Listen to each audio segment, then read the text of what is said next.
Donc moi je vais vous parler exactement du même problème, mais à l'épaule, parce que moi je fais que ça. On a les mêmes soucis avec pas tout à fait les mêmes problématiques mécaniques, ce qui change. Enfin, heureusement pour nous, malheureusement pour vous, beaucoup de choses quand même.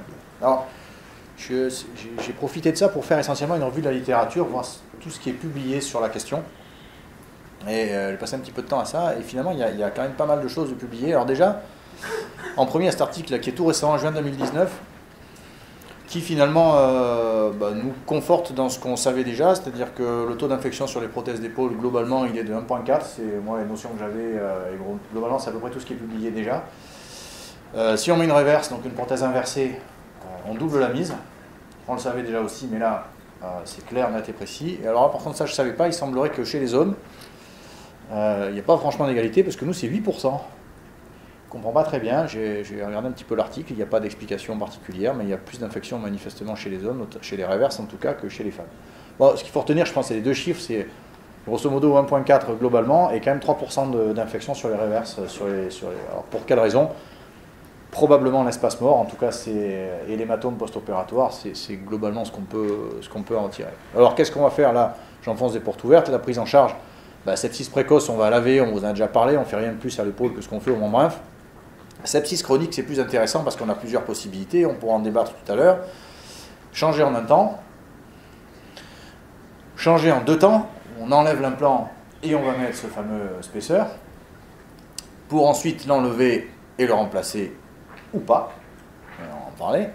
Ensuite, résection arthroplastie, là carrément on enlève tout, on met rien. Ce qui n'est pas possible au membre inf, ça peut paraître dingue, mais ça l'est au membre sup, c'est-à-dire une épaule en résection arthroplastie, elle n'a pas de fonction.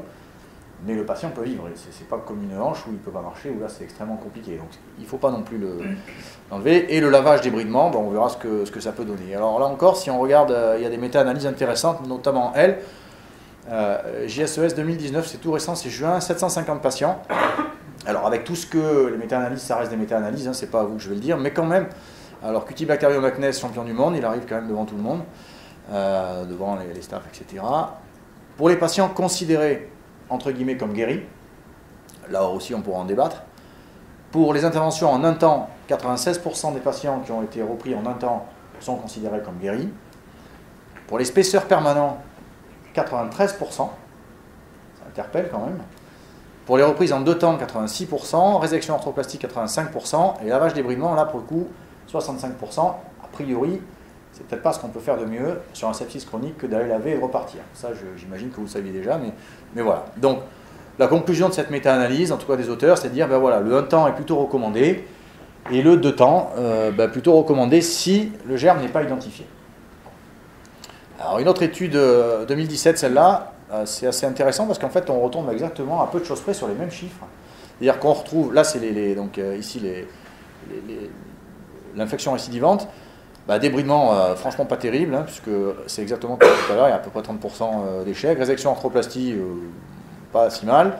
Et au final, les deux mieux, c'est révision en un temps, spacer en deuxième position, permanent, une fois de plus, quand même, voilà, et révision en deux temps. Donc là encore, ça interpelle. Il y a les patients qui ont eu un spacer qui a été laissé permanent, il y en a quand même une bonne partie, à peine 7% qui ont récidivé, donc 93% qui sont guéris. Donc une fois qu'on a vu tout ça, on peut se dire, le changement en deux temps, c'est quand même pas forcément idiot, mettre un spacer, c'est pas idiot, et donc on va parfois être amené à le faire. Pourquoi on le fait? Pour les mêmes raisons que nos collègues du membre inférieur, c'est-à-dire que nous, on a besoin de garder de l'espace, et la nature ayant horreur du vide, si on enlève un implant, cet espace, il va être comblé par de la fibrose.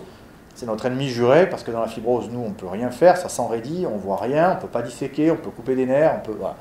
Et donc le spacer, c'est pour ça, c'est pour en fait remplacer ce vide avant que la nature ne le fasse de façon nettement moins agréable.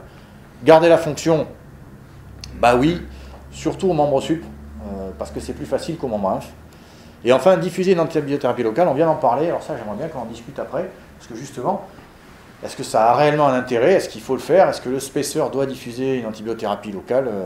Voilà. Alors ça, pour le coup, je n'ai pas trouvé grand-chose, en tout cas dans la littérature des orthopédistes, là-dessus. Alors comment le réaliser? Alors là, on ouvre la boîte de Pandore parce qu'on peut faire un peu ce qu'on veut.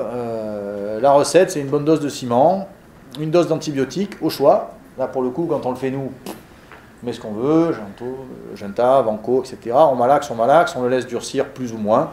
En plus, on incorpore éventuellement une tige métallique si on a peur que ça casse.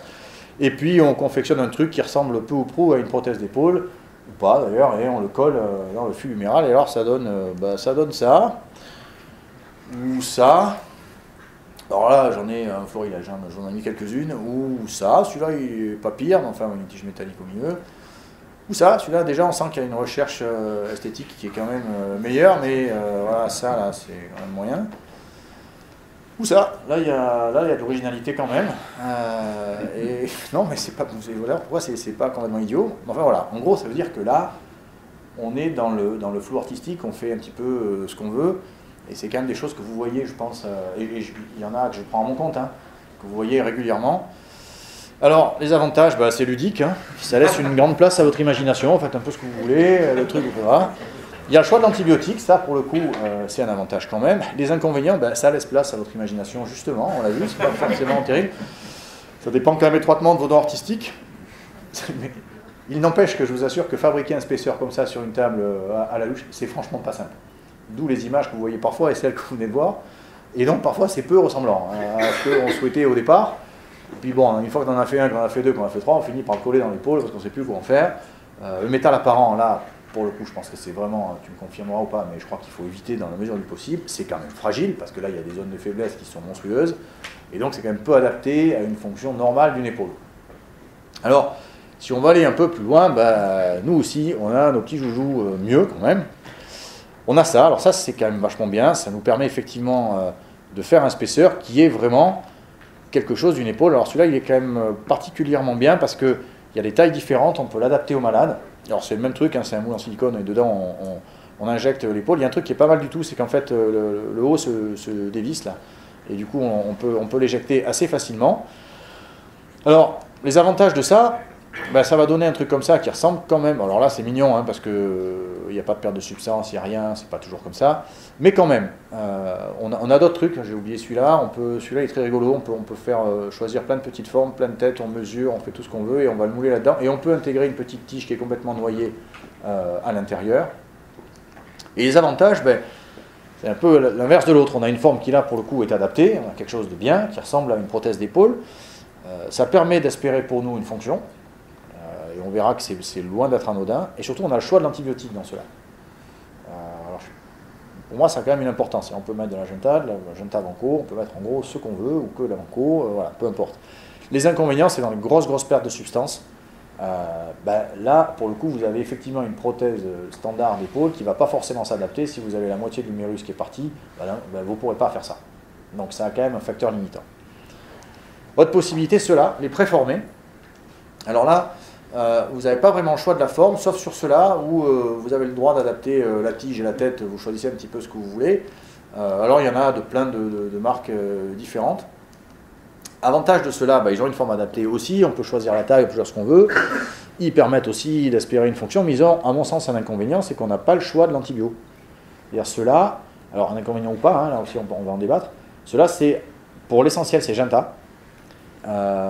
Et junta vanco, moi en épaule j'en ai pas vu. Alors il y a peut-être, mais normalement c'est junta. Et donc on a que ça. Et ça c'est un peu problématique à mon avis.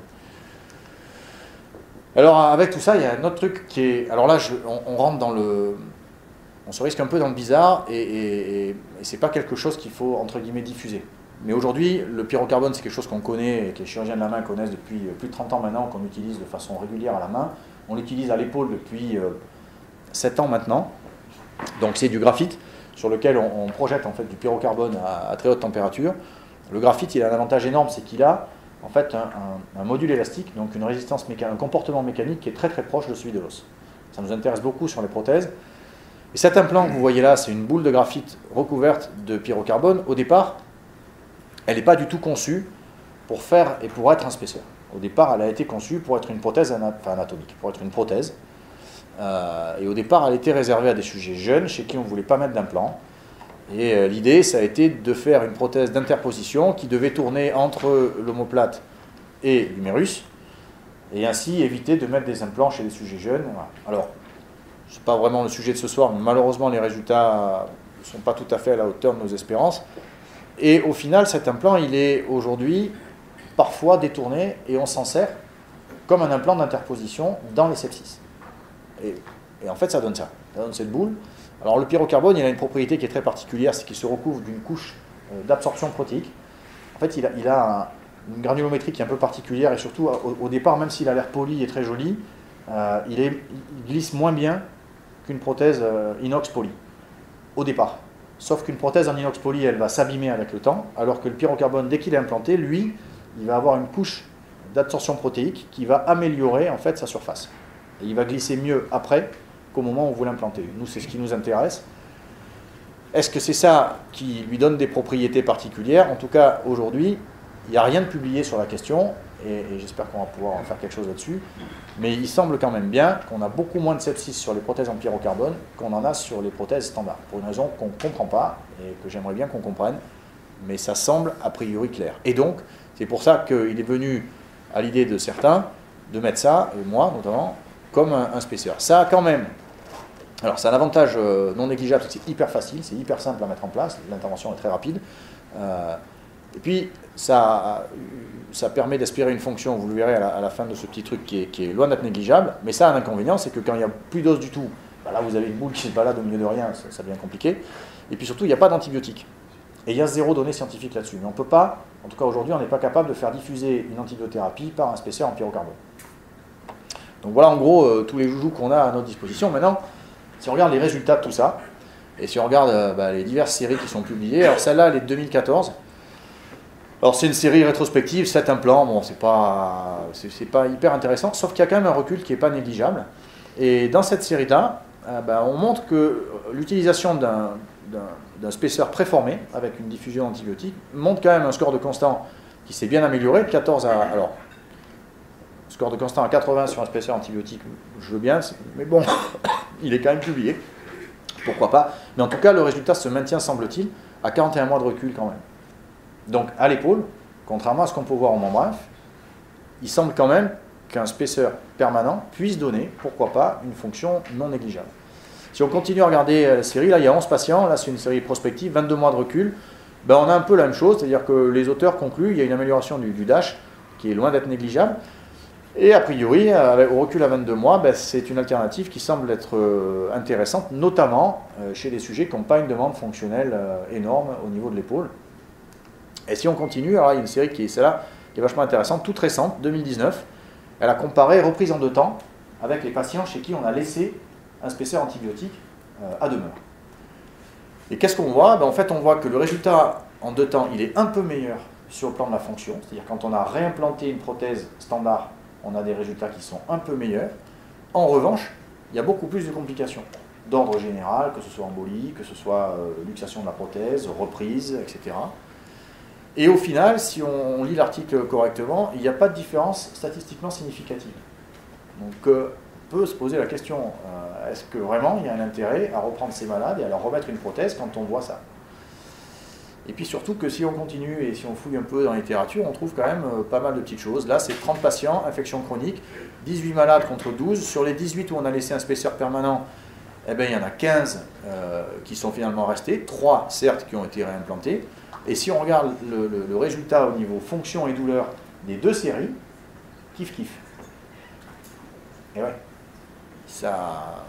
donc ça amène quand même des réflexions. Moi, j'ai changé de point de vue depuis que j'ai fait ce boulot, je peux vous dire, sincèrement.